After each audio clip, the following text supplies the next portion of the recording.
সৎসঙ্গী সকল দাদা ও মায়েরা নিশ্চয়ই জেনেছেন বা শুনেছেন, পরম প্রেমময় আমাদের পরমাধ্য শ্রী ঠাকুর যখন যৌবনের শুরুতেই 23-24 বছর বয়সে মহাভাব সমাধি হতেন মাঝে মধ্যেই, এবং সেই ভাব সমাধি অবস্থায় তিনি বহু পরমার্থ তত্ত্বের উচ্চতর ব্যাখ্যা বা বহু বাণী তার মুখ থেকে নির্গত হয়েছিল, এবং তিনি শুদ্ধ আত্মা থেকে পরমাত্মা, পরম পাপাত্মা সবাইকে আহ্বান করেছিলেন। শিখ, জৈন, বৈষ্ণব, ব্রাহ্মণ, চণ্ডাল, খ্রিস্টান, তোরা কে কোথায় আছিস, ছুটে আয়, শুধু আমাকে একটু বিশ্বাস কর, প্রাণ ভরে ভালোবাস, আমি তোদের সব জ্বালা যন্ত্রণা 2 হাত দিয়ে মুছে দেব।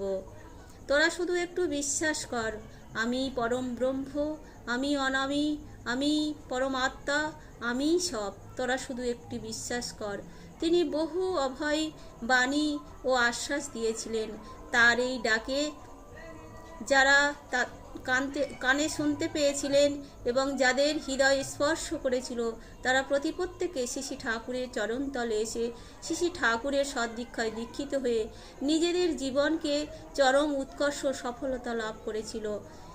শ্রী ঠাকুর তিনি এসেছিলেন এবং আমাদের বহু সৌভাগ্য সুকৃতির ফলে তাকে আমরা জীবনে লাভ করতে পেরেছিলাম, কিন্তু আমাদের জীবনে তাকে লাভ করতে পারলেও আমাদের জীবনে পূর্ণতা আমরা লাভ করতে পারিনি।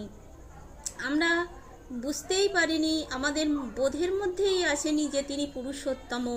এবং যেমন অর্জুন শ্রীকৃষ্ণের দেহতেই শ্রীকৃষ্ণকে ভগবান বলে মনে করেছিলেন এবং বোধ করেছিলেন, তেমনি আমাদের সৎসঙ্গীদের প্রত্যেককে শ্রী ঠাকুরের দেহতেই তাকে পুরুষোত্তম বলে আমাদের এই বোধ জাগাতে হবে।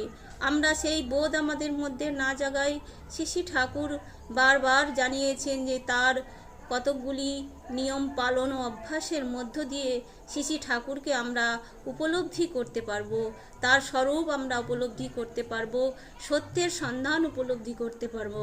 একমাত্র বৃত্তিভেদী টানের মধ্য দিয়েই আমরা শ্রী ঠাকুরকে আমাদের জীবনে জানতে পারবো এবং তার স্বরূপ উপলব্ধি করতে পারবো।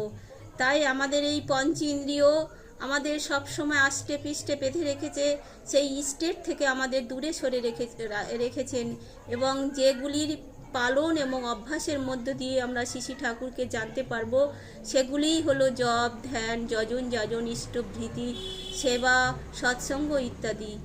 এই বলে আমার এই ক্ষুদ্র আলোচনা আমি এখানেই শেষ করছি।